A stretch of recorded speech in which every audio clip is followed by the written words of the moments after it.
Olá, muito boa noite para você. Mulher de 31 anos morre em acidente na BR-365. Funerária que colocou papel picado ao invés de flores em caixão é investigada. Falta de iluminação pública e entulho incomodam moradores no bairro Nossa Senhora de Fátima. No bairro Afonso Queiroz, reclamação de mato alto que atrapalha a visão de motoristas e atrai animais peçonhentos. Família de garoto operado de fimose no Hospital Regional acusa equipe médica de negligência. 21 de abril, dia de Tiradentes. Em Ouro Preto, homenagens retornam depois de 2 anos, mas a medalha da Inconfidência não ficou pronta. O Meuzema pede paz. STF atende a pedido do governador e suspende aumento de salários dos servidores mineiros. Ex-prefeito de Patos de Minas publica vídeo e fala da recuperação após 9 dias internado. Final feliz. Depois de 82 anos, idoso reencontra a família. Esses são alguns dos destaques do NTV News que começa a partir de agora.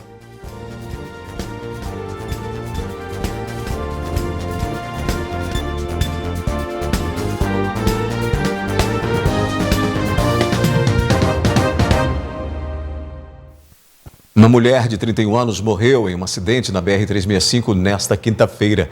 O veículo que ela estava bateu na traseira de um caminhão. O acidente aconteceu no quilômetro 501 da BR-365 em Patrocínio. Uma mulher de 32 anos, que estava no banco da frente do passageiro, morreu na hora após colidir na traseira de uma carreta. O marido da mulher, que conduzia o carro, teve ferimentos leves. Amanhecendo o dia, o caminhão, uma carreta, estava transitando também, sentido de Uberlândia para Patos de Minas, e veio um Ford Ka branco, no qual havia esse casal dentro do veículo. Segundo o próprio condutor, eles estavam discutindo, e ele não sabe o que aconteceu, colidiu contra a traseira dessa carreta já no declive, já na descida. O local onde o acidente aconteceu seria de difícil visualização, segundo a polícia. O motorista do veículo, que discutia com a esposa no momento do acidente, não soube precisar mais detalhes sobre o que aconteceu. Como não houve, inclusive, marcas de frenagens que o próprio veículo deixou no chão, é que não houve reação por parte do condutor, o que, de certa forma, aí reforça a ideia da discussão que ele estava tendo com a esposa no momento. A perícia da Polícia Civil compareceu no local também, vai elaborar o laudo dela a respeito das causas do acidente, mas fica claro que foi em razão da colisão que a moça veio a óbito.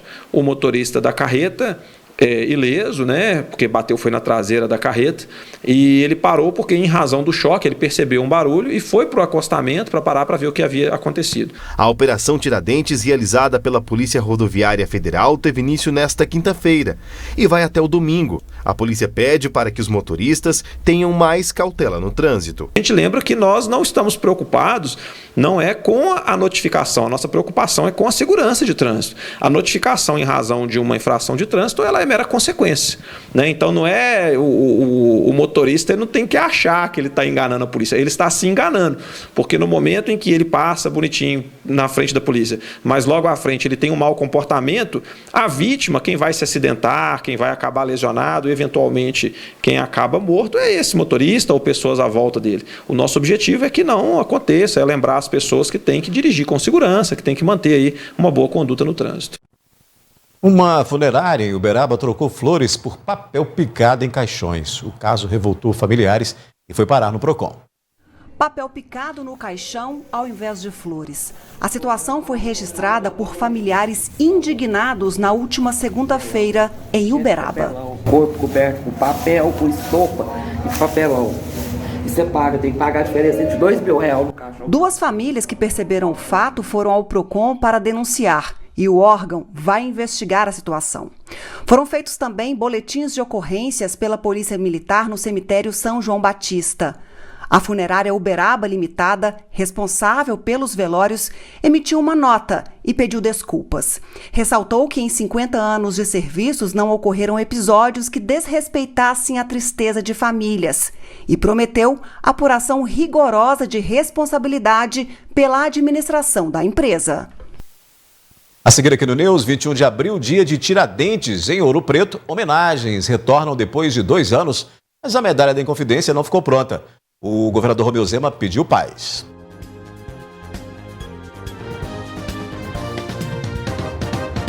Joaquim José da Silva Xavier, símbolo da Inconfidência mineira, de traidor a herói. Hoje, 21 de abril, é o dia de celebrar os feitos de Tiradentes, enforcado em 1792 e depois esquartejado por traição à coroa. Nesta quinta-feira, dia 21, é celebrado o Dia de Tiradentes. Tiradentes foi um mineiro, né? Joaquim José da Silva Xavier era o seu nome. Ele foi dentista prático da Polícia Militar de Minas Gerais. Foi também um agitador no sentido de um militante político nas Minas, no século XVIII. Ele também exerceu uma série de outras profissões, mesmo no Rio de Janeiro. Então, foi uma figura bastante atuante no cenário político e social das Minas no século XVIII. Tiradentes, né, rememora aí toda a história das polícias militares. Tiradentes é aí o patrono da nação cívica brasileira, também conhecido como o patrono das polícias militares. Tiradentes foi um dos líderes da Inconfidência Mineira. O líder foi enforcado no dia 21 de abril de 1792. Na verdade, existem mais de um Tiradentes, eu diria. Porque tem o alferes, né? O alferes é um oficial da Polícia de Minas. No caso dele, ele era dentista prático da Polícia de Minas, que se envolveu no movimento de rebeldia, de contestação à ordem monárquica portuguesa, na tentativa de implantar uma república no Brasil. Esse é o Tiradentes revolucionário, o Tiradentes que desejava uma república nas Minas, que rompesse com o jugo português, com aquela cobrança extorsiva de impostos. Agora, existe um outro Tiradentes, que é esse criado pela proclamação da República, a partir de 15 de novembro de 1889, que faz do Tiradentes um deus. Isso é forçado, né? Porque como o Tiradentes morreu enforcado no ano, né, de 1792, exatamente no dia 21 de abril, no Largo da Lampadosa, lá no Rio de Janeiro. Agora, como o Tiradentes morrer enforcado na história do Brasil, sobretudo colonial, não era tão raro assim. O que eu estou chamando a atenção? Por exemplo, na Bahia, na Conjuração Baiana, 4 foram enforcados. Na Revolução Pernambucana de 1817, 14 também, além de fuzilados. E esses, a história praticamente não grava o nome deles. Por quê? Porque essa transformação do Tiradentes no maior mito da história brasileira, quem produziu, quem inventou, foi exatamente os proclamadores da República de 1889. Nos inspira a ser militares cada vez mais empenhados em servir a sociedade, em proteger a todos, em defender os direitos das pessoas, né? Servindo sem distinção de cor, de raça, de qualquer outra etnia. Então, o Tiradentes ele nos traz à memória essa figura de um militar cada vez mais empenhado, né, em prol do bem comum, em prol da sociedade. É importante a gente resgatar a figura dele hoje, para a gente também resgatar os ideais republicanos brasileiros. E ele defendia a república. E a nossa república hoje, ela está completamente deteriorada. Então, recuperar a imagem do Tiradentes hoje é tentar também nos refletirmos sobre que república nós queremos, que sentido de república que nós queremos, tão desgastada quanto está hoje. Em 21 de abril, a capital de Minas Gerais é transferida simbolicamente para Ouro Preto.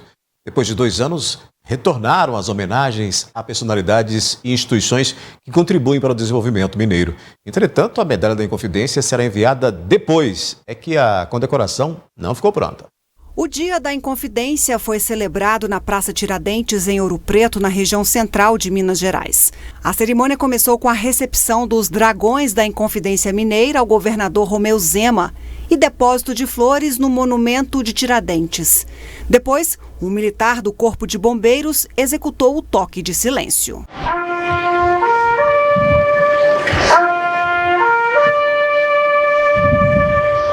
Em memória do mártir da Inconfidência Mineira, também foram dadas 21 salvas de bala de festim. Fogo! Fogo! Fogo! Esse ano foram escolhidas 84 pessoas para receberem a maior honraria de Minas Gerais. Entre elas, a técnica de enfermagem Maria do Bom Sucesso, a primeira a ser vacinada contra a Covid-19 no estado. Uma homenagem externada a todos os profissionais que atuaram na linha de frente contra a Covid-19. Entretanto, a medalha da Inconfidência terá que ser entregue depois, pois, segundo o governo, não ficaram prontas devido à pandemia. O medo da morte e a ansiedade da mudança de rotina abalou nossa serenidade, abalou também nosso equilíbrio. Agora, passado esse momento, com a vacina tendo chegado ao braço dos idosos, jovens e das nossas crianças, mais do que nunca precisamos valorizar e preservar esse sentimento, que é tão caro a nós mineiros. A paz é um valor inestimável para nós que vivemos entre montanhas. Somos conhecidos por preferirmos falar manso a gritar ao resolver problemas.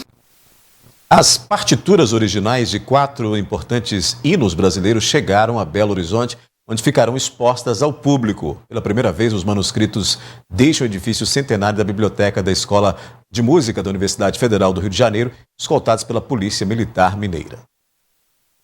Até hoje, as partituras dos 4 hinos pátrios estavam na Biblioteca da Escola de Música da UFRJ, documentos originais e raros, com a primeira versão da melodia do hino de 7 de abril, que hoje conhecemos como Hino Nacional Brasileiro. A composição de Francisco Manuel da Silva é de 1831. No papel desgastado pelo tempo, a marca do copo é comprovação de originalidade, reconhecida anos depois pelo próprio compositor.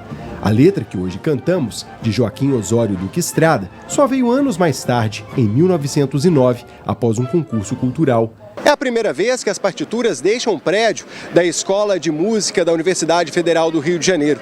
O início de um caminho de restauração, mas não apenas dos documentos, mas de um dos símbolos do nosso país. Pegar esses hinos, fazer a restauração, circular com esses hinos, incutindo, né, na comunidade, incutindo no povo brasileiro a noção de pertencimento acerca dos símbolos nacionais e da importância da preservação do patrimônio público. A música ela tem esse aspecto muito importante, né, de unir os povos, né, de trazer aquele sentimento bom. Do prédio histórico, o hino seguiu escoltado pelas ruas da capital fluminense. No aeroporto Santos Dumont, embarcou em uma aeronave da Polícia Militar Mineira, um voo direto para o hangar do Comando de Aviação do Estado, já na Pampulha, onde a comitiva foi recebida pelos Dragões da Inconfidência, um momento histórico. Para a gente é uma honra estar recebendo essa história aqui em mãos e poder mostrar para a nossa população, para a sociedade, para os nossos turistas e mostrar a nossa história e como é importante, né, esse projeto, a cultura. Parabéns ao povo mineiro por estar recebendo esse arcabouço aqui cultural. Depois de um novo comboio, enfim, os documentos chegam à sede do Arquivo Público Mineiro, onde ficarão até a próxima semana, quando serão expostos no Palácio da Liberdade. Estar exposto no Palácio da Liberdade até 7 de setembro para toda a população, para todas as pessoas, com entrada gratuita, que poderão entrar na sala de banquetes do nosso Palácio da Liberdade e ver todo esse conjunto de documentos originais. Realmente é uma emoção e reforça o papel, o protagonismo de Minas Gerais na história do país. Depois de expostos, os documentos serão restaurados antes de seguirem para Brasília. Ela saiu do Rio, chegou aqui hoje, vai para a exposição no Palácio da Liberdade, fica lá. Após o término da exposição, ela volta aqui para o Arquivo Público Mineiro e nós vamos fazer a restauração desses documentos. E aí ela será conservada e, após isso, enviada a Brasília.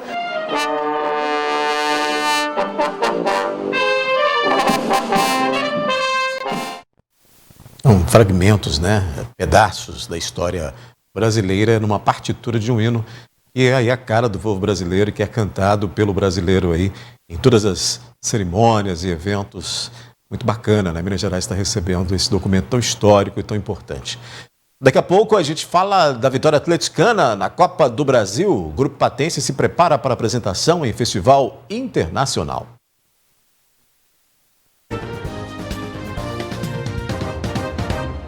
Futebol, o Atlético mais uma vez fez o dever de casa e está aí mais próximo da classificação das oitavas de final da Copa do Brasil. O Galo venceu por 3-0 o Brasiliense no Gigante da Pampulha. Diante da torcida, 20 mil torcedores nas arquibancadas, mais uma vez o Atlético mostrou sua força. Marcou 3 gols contra o Brasiliense pela Copa do Brasil no Mineirão. Todos no primeiro tempo e anotados por Sacha. Um feito para comemorar, né, Sacha? Afinal, não é todo dia que se faz 3 gols em um jogo. É coisa rara, né? Primeira vez, então feliz por esse momento, pelos gols. E agora é comemorar, sabendo aproveitar, né, as oportunidades. Enquanto o Hulk esteve ausente nos jogos, eu pude contribuir com gols e ajudar. Então acho que isso mostra a força do elenco. Isso mostra que a gente também vai brigar por todos os campeonatos mais uma vez aí. Sacha tem sido escalado na posição de Hulk, deixado o turco orgulhoso. Hulk até já voltou ao Brasil. Ele estava nos Estados Unidos para acompanhar o nascimento da filha Zaya. Mais uma atleticana para somar a apaixonada massa alvinegra. Turco preferiu deixar o camisa 7 de fora da partida, para se recuperar para a próxima. Ele é uma pessoa inteligente, tuvo desgaste emocional. Al ser pai, entonces lo mejor era que descanse, así el sábado está al 100%. Sobre o jogo, o Turco gostou do que viu, apesar de no segundo tempo o Galo ter freado o ritmo e caído de produção. Estamos trabalhando. Hoy los primeros 3 goles, el time rival estaba fechado. Hicimos los 3 goles, con mucha movilidad, cruzamiento, por dentro, por fuera. Cuando se definió el juego, el segundo tiempo no fue bueno, fue regular, bajo nuestro, porque no le dimos tanta velocidad a la movilidad del balón. Creo que movimos la bola con lentitud, nos faltó eso, moverla mucho más rápido, pero también es normal porque íbamos 3-0, ¿no? Entonces baja la intensidad. Com o resultado, o Atlético está mais perto das oitavas de final da Copa do Brasil. Pode perder por até 2 gols de diferença na partida de volta, marcada para o dia 22 de maio, às 7 da noite, na casa do Brasiliense. Agora é ter a humildade de poder concretizar, né, a nossa classificação diante da equipe do Brasiliense fora de casa.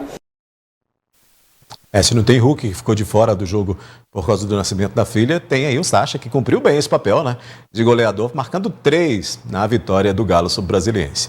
Antes do Atlético jogar novamente pela Copa do Brasil, tem compromisso pelo Campeonato Brasileiro, né? Enfrenta o Coritiba neste sábado às 9 da noite no Independência. Vamos falar de arte. Com temática filosófica e experimental, o grupo Vitruviano de Teatro irá se apresentar na sexta-feira no Festival Internacional de Teatro de Guaranésia, na região sul de Minas. A companhia de teatro Vitruviano é influenciada por obras cinematográficas humanistas e existencialistas como O Sétimo Selo e Persona, do diretor sueco Ingmar Bergman, outro expoente do humanismo e cuja obra O Homem Vitruviano serviu de inspiração para nomear o projeto é o pintor italiano Leonardo da Vinci. O grupo foi criado pelo professor e ator Micael de Mello. O nosso grupo, na realidade, ele é um desejo antigo meu. Eu sou também ator do Grupo Tupã, assim como a Renata, nós estamos há bastante tempo, mas eu sentia que era necessário que nós fizéssemos algo que tivesse mais a nossa identidade, né? Eu que gosto tanto de leituras filosóficas, da literatura clássica, eu achava que eu precisava andar um pouco mais dentro desses meios, dentro desses caminhos. O grupo, que também bebe de inspirações expressionistas, foi fundado em 2010 2020 para que participasse de um edital da Lei Aldir Blanc que possibilitou a estreia do espetáculo Nas Sombras do Inconsciente. O grupo ele surgiu aí dessa sede de poder fazer teatro mais com a nossa cara, mais com o nosso perfil, e a gente percebe que ainda que essa semente esteja sendo plantada, e pode parecer clichê o que eu vou dizer, olhando para o futuro nós percebemos grandes frutos sendo colhidos. Renata faz teatro há mais de 20 anos e foi uma das convidadas por Micael para compor o grupo Vitruviano e atuar na peça. É um estilo de teatro que exige muito e a gente tem estudado bastante para poder desenvolver. Então é um processo de crescimento muito grande. E tratar sobre questões do ser humano, como solidão, né, como essas coisas que incomodam a gente, só faz a gente crescer como pessoa e também como atriz. O texto que trata sobre a solidão surgiu para participar de um podcast desenvolvido pelo Grupo Tupã, criado pela impossibilidade deles atuarem devido à pandemia da Covid-19. Ele é um espetáculo que vem retratar muito o que há em nós, né, no nosso inconsciente, aquelas coisas que às vezes a gente não percebe que está acontecendo. E o processo criativo foi nesse sentido, de tentar mostrar para o público um ambiente, uma ambientação sombria, de mistério. Né? Então a gente tenta levar isso para as pessoas. A peça foi transportada aos palcos por meio da atuação de Micael de Mello, Renata Estevan de Brito e Sérgio Gabriel. O grupo não utiliza muitos elementos cênicos e segue a proposta humanista de valorizar o trabalho de ator. Após 2 apresentações online, Nas Sombras do Inconsciente será finalmente exibida ao público presencial durante o Festival Internacional de Teatro de Guaranésia, município localizado no sul de Minas Gerais. Nós recebemos o convite da organização de Guaranésia, esse que é um festival que agora tem a sua 5ª edição, vai contar com grupos de todo o Brasil, 8 estados participando e também grupos de fora do Brasil, então a gente está naquele entusiasmo que só os mineirinhos têm. Nos próximos dias 14 e 15 de maio, o grupo também irá apresentar em Patos de Minas a peça inédita Entre Crianças e Idosos, que aborda temas como abandono e suicídio. Para mais informações, siga a companhia teatral no Instagram, @VitruvianoTeatro. Na sequência aqui no News, STF atende a pedido do governador e suspende aumento de salário de servidores mineiros. No bairro Afonso Queiroz, reclamação de mato alto que atrapalha a visão de motoristas e atrai animais peçonhentos. E falta de iluminação pública e entulho incomodam moradores do bairro Nossa Senhora de Fátima.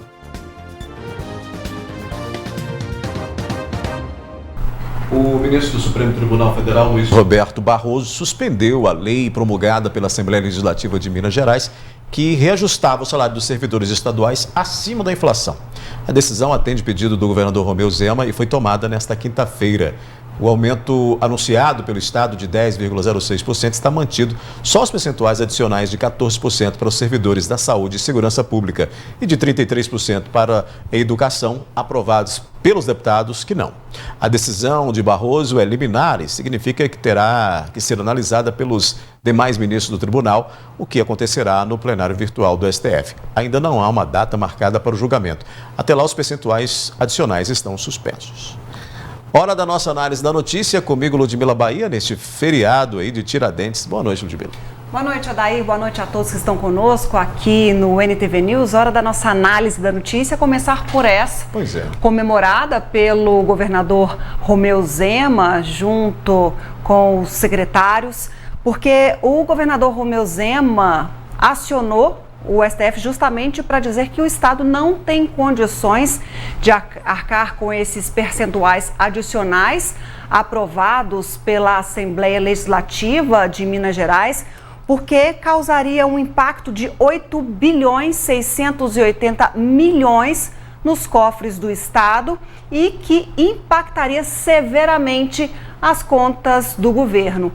Aí o Barroso entendeu essa justificativa, bem como também não se convenceu com a justificativa dos deputados que disseram que esses percentuais adicionais de 14% para os servidores da saúde e das forças de segurança e 33% para os servidores da educação, os deputados disseram que não tiveram acesso às contas do Estado, por isso propuseram esses valores. o Barroso não se deu por convencido não, viu, Odair? Disse que os deputados tinham condições para poder fazer essa análise e entendeu de fato que isso impactaria negativamente as contas do estado de Minas Gerais. As categorias que antes haviam comemorado esses aumentos promulgados pela Assembleia de Minas, agora lamentam essa decisão do Barroso e deixa tudo ali indeciso, porque a gente sabe bem que os servidores da educação voltaram de um movimento grevista justamente após verificarem e receberem a notícia desses reajustes. Agora abre novamente aquele impasse de que podem ocorrer futuramente aí movimentos grevistas, de paralisações, fica nesse compasso aí de espera, até porque demais ministros têm que analisar essa liminar para referendar a decisão do Barroso ou não. Então a gente aguarda aí os desdobramentos. Inclusive, daí representantes de sindicatos mineiros dessas categorias disseram que vão acionar também a justiça para defender esses reajustes, esses aumentos adicionais. Pesou bastante na decisão do Barroso aí a questão do governo ter alegado que não havia previsão orçamentária, né, Ludmila? Então, certo mesmo, para o funcionarismo público, esse funcionalismo pode esperar é o de 10,06%. Esse aí já é certo. Já está sacramentado, né? Esse aí não tem como mexer, já fica na conta do servidor retroativo a janeiro. Então, já é um reajuste que não vai ser afetado, que foi o percentual anunciado lá atrás pelo governador Romeu Zema como o percentual limite. E aí vai contemplar todos os servidores de Minas. Entretanto, esses percentuais adicionais, que foi motivo da ação do governo do estado, é que o Zema falou, olha, a gente não tem condições, não tem como arcar, e aí a Assembleia também vai ter que apresentar a justificativa para esse aumento, porque de fato ali houve um estudo também interno para chegar nesses valores aí acima da inflação. Com relação à educação, é um aumento decretado, um aumento permitido pelo governo federal, né? Que é o de mais de 30%, 34%. Esse também aí vai dar muito pano para manga, porque aí já é uma outra situação que o governador vai ter que se atentar a ela, porque com relação a todos esses reajustes da Assembleia, né, a mais é de 14 aí, para pelo menos duas categorias, é diferenciado, é extra, né? Mas o de mais de 34% para a educação foi decretado lá pelo presidente da República, né? Pois é, e tudo isso frustra os servidores de Minas Gerais, até por conta do que a gente já falou aqui várias vezes, esse percentual aí já havia sido acordado pelo governador com as forças de segurança, por exemplo, lá em 2019, e ele não cumpriu com a promessa feita para essa categoria, ele não concedeu o aumento que havia proposto, que havia negociado, havia sacramentado, só que na hora que chegou para cumprir a promessa, aí o governador deu um passo para trás e gerou todo esse mal-estar com as forças de segurança, e aí vieram outras categorias embaladas, também insatisfeitas com os valores pagos pelo Estado, e aí fizeram as paralisações, fizeram os movimentos grevistas, e aí a gente entra num outro momento delicado, principalmente aí para o governador Romeu Zema, que está em plena campanha eleitoral. Foi uma decisão, foi um acordo precipitado do governador, que depois até se arrependeu disso. Vamos girar o assunto, Ludmila. Na Avenida Deputado Binga, no bairro Nossa Senhora de Fátima, em Patos de Minas, moradores estão reclamando da falta de iluminação pública e também da questão relacionada aos entulhos. Francisca Coelho, moradora do bairro Nossa Senhora de Fátima, está descontente com a falta de iluminação pública e com os entulhos acumulados na Avenida Deputado Binga. Tem uns 2 meses ou mais que nós estamos sem luz. Essas 3 lâmpadas estão apagadas. Tem tanto lixo, os vizinhos vai construindo e jogando entulho no meio da rua, e eu tô querendo que tira os lixos e coloque umas placas para não colocar lixo no meio da avenida. A mulher também pede que as árvores sejam podadas. E as árvores também estão muito grandes. Nós estamos querendo que poda essas árvores grandes, porque está dando muita folha. Aqui tem um pé de jenipapo que fica caindo as frutas fedem demais e vira uma barrela no meio da rua. E também muito alta, que está no meio das lâmpadas. Eu queria que podasse para poder tirar da rua essas frutas. Ali embaixo tem um pé de pitanga também, aquela pitanga preta, que está preocupando muito nós, que quando está carregado de fruta, corre aquele coisa preta, parecendo um óleo, aí os carros até derrapam lá. Francisca pede que a Prefeitura de Patos de Minas resolva os problemas da Avenida Deputado Binga.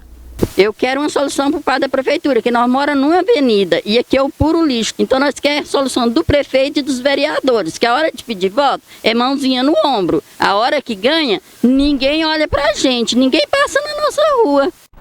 A moradora está indignada, mas não é difícil resolver essa situação. A administração municipal, ela com um ajeito, um pouco de trabalho ali, né? Não é algo assim que vai precisar de uma obra emergencial, de um grande serviço. É uma atenção básica para essa via aí, para que fique da maneira como os moradores precisam e querem, né? Limpeza, manutenção ali dos canteiros. E também não é aquele gasto estrondoso que vai atrapalhar o orçamento. E a Francisca faz uma reivindicação legítima, é de fato necessária toda essa intervenção ali na via. A gente vê, nem precisava dela falar, de pedir ao município, de pedir uma ação do poder público para olhar para aquela via importante. De fato, a gente vê ali a falta da iluminação ou as árvores prejudicando essa iluminação na via. A prefeitura ainda não se manifestou, mas certamente, depois dessa reportagem, vai atender o pedido dessa moradora e de tantas outras que merecem esse olhar cuidadoso, o atendimento aí dessa reivindicação. E a gente segue de cá também esperando aí uma manifestação e acompanhando essa reivindicação, esse pedido dos moradores. Você tem mais reclamação, Ludmila, no bairro Afonso Queiroz, é que o mato alto provoca o surgimento de animais peçonhentos e inclusive prejudica a visão de quem caminha ou transita por ruas do bairro. Moradores do bairro Afonso Queiroz acionaram a reportagem da NTV para se queixar da situação dos lotes aqui do local. Em específico aqui na Rua 1 com a Rua Lázaro José de Oliveira, a gente tem esse loteamento aqui com um mato muito alto, que acaba prejudicando a visão dos motoristas e dos pedestres que passam pelo local, tornando isso aqui um trecho muito perigoso durante a noite. Em contrapartida, aqui nesse outro lote, logo em frente, a gente tem um bom exemplo. A gente tem um calçamento e é possível ver pelos buracos que o proprietário já vai construir uma cerca ou um muro. Esse deveria ser o padrão aqui do bairro, mas infelizmente essa não é a situação. Por essas imagens registradas no local, é possível constatar a magnitude da vegetação que toma conta da maioria dos loteamentos em que ainda não foram construídas casas. Outro risco que os moradores aqui do bairro Afonso Queiroz sofrem é o de incêndio. Nesse lote, por exemplo, o mato está tão seco que qualquer fagulha ou bituca de cigarro seria o suficiente para provocar uma queimada. Além disso, o lote com mato alto provoca o surgimento de animais peçonhentos, como cobras, escorpiões e até mesmo ratos. Apesar de terem acionado a reportagem da NTV, nenhum morador quis se manifestar perante as câmeras. Aí nós temos uma situação que tem se espalhado pela cidade, né? Você vai nos bairros, você tem visto muito isso, essa questão da sujeira. É que em janeiro e ali iníciozinho de fevereiro choveu bastante, claro, isso tudo fortaleceu para que a natureza se apresentasse. Mas as medidas precisam ser tomadas. Nós já temos um período aí de estiagem muito longo para que esses bairros possam receber esses trabalhos da prefeitura, né? Obviamente, bem como aí chamar, fiscalizar e enviar os comunicados aos proprietários desses imóveis para as devidas providências, porque a gente sabe muito bem, o proprietário é notificado, depois aí de algumas dessas notificações ele é multado, e que isso aconteça, essa fiscalização, essas notificações e multas com frequência, para que essas pessoas de fato cuidem desses locais, porque elas não estão ali, mas tem muita gente próxima que de fato se incomodam com toda essa situação. Ali daí também a gente flagra outra situação, porque o município notificou no ano passado diversos proprietários de lotes como esses aí que nós estamos vendo, para a construção daqueles passeios. A gente vê que a maioria ali não fez essa determinação, essa obrigatoriedade determinada pelo município. Logo aí tem mais fiscalização a ser feita, notificação para que esses proprietários cumpram aí com essa determinação e, sobretudo, mantenham as suas propriedades em ordem, limpas. capinadas e não dessa forma aí que incomoda tanta gente. Existe a legislação para poder punir e obrigar o cidadão a limpar o seu lote, seu terreno, mas não tem a fiscalização para efetivar esse serviço. Olha, daqui a pouco aqui no NTV News, família de garoto operado de fimose no hospital regional acusa a equipe médica de negligência. Ex-prefeito de Patos de Minas publica vídeo e fala de recuperação após 9 dias internado. Final feliz. A gente vai mostrar que um idoso de 82 anos reencontrou a família.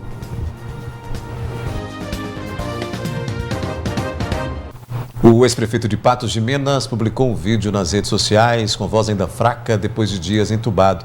José Eustáquio Rodrigues lembra como passou mal e agradece a torcida e as orações pela sua recuperação. Em um momento de agradecimento a Deus pela recuperação da minha saúde, eu gravo esse vídeo para relatar a todos o que me aconteceu. No último dia 10, fui a Uberlândia participar de um almoço familiar e na volta resolvi entrar em Patrocínio, onde estava sendo realizada a festa do café. Em Patrocínio, no momento que eu estava conversando com 2 pessoas na rua, eu tive um mal súbito, os médicos chamam de mal súbito, eu chamo de apagão. Tive um apagão, né, por assim dizer. E eu quero aqui agradecer à Polícia Militar de Patrocínio por ter me levado, ter atendido, levado até o pronto-socorro, agradecer o atendimento que eu tive no pronto-socorro em Patrocínio, o atendimento que eu tive no hospital em Patrocínio e o atendimento aqui também que eu tive no Hospital Vera Cruz. E agradecer a todas as pessoas, todas mesmo, e foram muitas, que rezaram por mim, que oraram por mim, que pediram a Deus pela recuperação da minha saúde. E agora eu já estou recuperado, eu saí ontem do hospital, já estou em casa e pronto para reiniciar minhas atividades aí. A família de uma criança de 9 anos acusa o hospital regional de ter cometido negligência médica após o garoto passar por uma cirurgia de fimose. O procedimento foi na semana passada e desde então a criança apresentava um quadro de sangramento. O irmão do Pedro foi internado na quinta-feira da semana passada para realizar uma cirurgia de fimose. No dia seguinte, ele já foi liberado. A cirurgia para remover a pele que cobre a glande do pênis até que foi tranquila. Porém, dias após a cirurgia, a criança começou a sangrar bastante. Nada estancava o fluxo. Ele foi para casa com sangramento. E o sangramento não cessou. Ele retornou, se eu não me engano, no sábado. Eles refizeram o curativo e ele retornou para casa. O sangramento não cessou, ele retornou para cá. Na segunda ou domingo, né, eu vou pedir o prontuário certinho para ver as entradas e saídas. Eles só refizeram o sangramento e ele retornou para casa. Nessas 2 vindas dele aqui, ele não teve auxílio do médico responsável. Até que na terça-feira dessa semana, o menino foi internado novamente, dessa vez para tentar conter o sangramento. Trocava curativo, o prazo de 40 minutos já estava todo encharcado de sangue. Então assim, era um sangramento que não era pequeno. E ontem à noite a mesma coisa. Ontem à noite eu estava aqui com ele, né, fazendo compressa de gelo. Mesmo com a compressa de gelo, o sangramento persistia. O médico veio aqui às 7 horas. Né, questionamos novamente se teve algum erro ou não, porque é o seguinte, né, como eu disse, não sou especialista, mas a cirurgia de fimose consiste em tirar o excesso de pele. Acho que não causa nenhum dano à glande. E ele teve um corte na glande. Foi só nesse feriado que a criança passou por um procedimento para conter o sangramento. Porém, o irmão da criança conta que o menino está tendo dificuldade de urinar e que sente muitas dores. A criança, 9 anos, com uma dor, no órgão genital dessa forma, acho que é uma coisa, muito difícil. A região da glande, da região genital do garoto, está toda vermelha e o local onde a pele foi retirada com muito sangue. E a imagem realmente é muito forte, né, Paulo? Há até sangue aqui derramado no corpo da criança também, né? Essa imagem retirada ontem, né? Pensa, a cirurgia foi na quinta-feira. Não dá para mostrar para vocês, mas realmente é muito impactante o que a gente consegue ver aqui. É como se o órgão genital do garoto sofresse um acidente, como se tivesse batido em algo ou tivesse se deteriorando, né? Isso, como se tivesse recebido um corte, né, velho? Diante de toda a situação, o irmão conta que pretende abrir uma denúncia no Ministério Público para poder apurar se houve ou não negligência durante a cirurgia. O que mais me deixa contrariado é o descaso. Houve um descaso muito grande por parte do hospital regional. Não consegui comunicação em momento nenhum com o médico. Tentei falar, o hospital, né, por normas deles, não fornece número de telefone. E ontem que eu consegui falar com a secretária. Consultei o Ministério Público, eles me deram uma ficha para preenchimento. E essa ficha tinha que ser preenchida pelo médico aqui do regional. Essa ficha se encontra hoje com o médico responsável pela cirurgia. Para a gente estar entrando com ação com eles no Ministério Público. Pois é, nós solicitamos resposta da FHEMIG, responsável pelo Hospital Regional, mas ainda não fomos respondidos, minha cara Ludmila Bahia. Pois é, e o mínimo que essa família quer e precisa é uma resposta. O Paulo coloca bem, a gente reclama aqui, nós reivindicamos esse diálogo, essa explicação do médico com relação ao procedimento, se houve algum tipo de complicação, o que aconteceu durante esse procedimento, aquela necessidade óbvia e básica quando a gente passa por qualquer tratamento de saúde, ainda mais quando há esse tipo de complicação. A gente entende muito bem essa indignação e essa vontade da família em acionar o Ministério Público para que, de fato, e talvez só assim consiga essa resposta satisfatória por parte do Hospital Regional para saber de fato o que aconteceu naquele dia. Por enquanto é um mistério, só chega o garoto nessa situação e, além de todo esse sofrimento, essas idas e vindas até o hospital para atender o garoto que estava sofrendo em decorrência dessa cirurgia. É tanto descaso, Othaí, que a gente fica por entender e à espera aí de uma resposta também da Rede FHEMIG para justificar se é que tem essa ação. E aí precisa realmente, porque a família fica numa situação de não ter nenhuma resposta, de não ter nada que possa falar a respeito do caso. Lembrando, inclusive, que nós estamos falando de uma criança, né? Nós estamos falando aí de uma criança, de uma região muito complicada, né? 9 anos de idade apenas. Os familiares têm toda a razão de ficarem tão indignados, e tudo que a gente precisa saber aqui no regional precisa ir para Belo Horizonte, para depois vir para cá, para depois a gente ser informado. Então, realmente falta aí um pouquinho mais de proximidade, né, com o paciente, até para dar essas respostas, né, Ludmila? Obviamente, a família que está lá na ponta deveria ter sido prontamente comunicada com relação ao procedimento, deveria ser minucioso aí, todo esse detalhamento, e fica nesse jogo, e a família fica lá por entender e buscando atendimento e fala, não, volta para casa que está tudo certo, mas obviamente que não está. E se houve negligência, tem que ser apurada e tem que ser realmente aí analisado todos os pontos dessa suposta negligência. A gente vai mudar completamente de assunto, porque depois de anos, um idoso de 82 anos reencontrou os familiares, descobriu até que a família era bem maior que imaginava. A iniciativa de buscar pelos irmãos de Messias Luiz de Oliveira, idoso de 83 anos, partiu do neto Isaac Muriel, que produziu um vídeo contando a história do avô. O meu avô, Messias Luiz de Oliveira, nasceu no ano de 1939, na região de Patos de Minas, Minas Gerais. Ainda quando criança, foi batizado pelos seus pais na Igreja Católica, na cidade de Presidente Olegário, Minas Gerais. Na oportunidade, aos 13 anos, de construir uma vida em outro estado, veio para Goianésia, Goiás, juntamente com a família da senhora Geni de Assis Neves e do senhor Sebastião Ribeiro da Silva, mais conhecido como Tichoca. Após a divulgação do vídeo nas redes sociais, em apenas 2 dias, o idoso conseguiu contato com a família. Mas além disso, ele tomou conhecimento que havia mais 4 irmãos por parte de pai que ele ainda não conhecia. Estou muito feliz de ter encontrado o Mano, muito emocionado. Uma emoção muito grande ter visto meu irmão, que eu tanto esperava por esse momento. Depois de 60 anos que eu vi ele, eu tinha 5 anos de idade. Também estou muito feliz. Ter chegado o momento que eu esperava. Também estou muito feliz. Meu nome é João Luiz. Estou muito feliz de estar aqui reunido os 7 irmãos. Eu não esperava encontrar meu irmão Messias. Graças a Deus eu encontrei meu irmão. E estou muito feliz. Quanta emoção. Nem palavra não tem para falar. E Deus é bom demais. Então vamos dar. Quem diria que um dia ia ter esse momento tão lindo. O encontro foi impactante, e mesmo que ainda não conhecesse os irmãos Lázaro, João Luiz, José Luiz e Sebastião, Messias quase não conseguiu segurar o choro de tanta emoção. Graças a Deus, eu também estou muito feliz de encontrar os meus irmãos, que eu pensava que nunca mais eu ia ver. E agora, Deus deu essa oportunidade de nós encontrar minha família.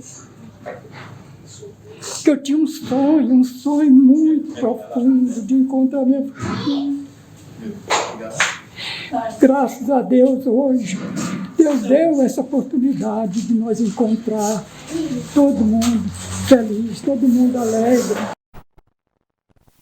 Que bom, podemos mostrar um final feliz. E aí agora é curtir a família, né? E esse reencontro aí que possa ocorrer mais vezes e que eles possam estar cada vez mais próximos, que são muitos anos afastados, né?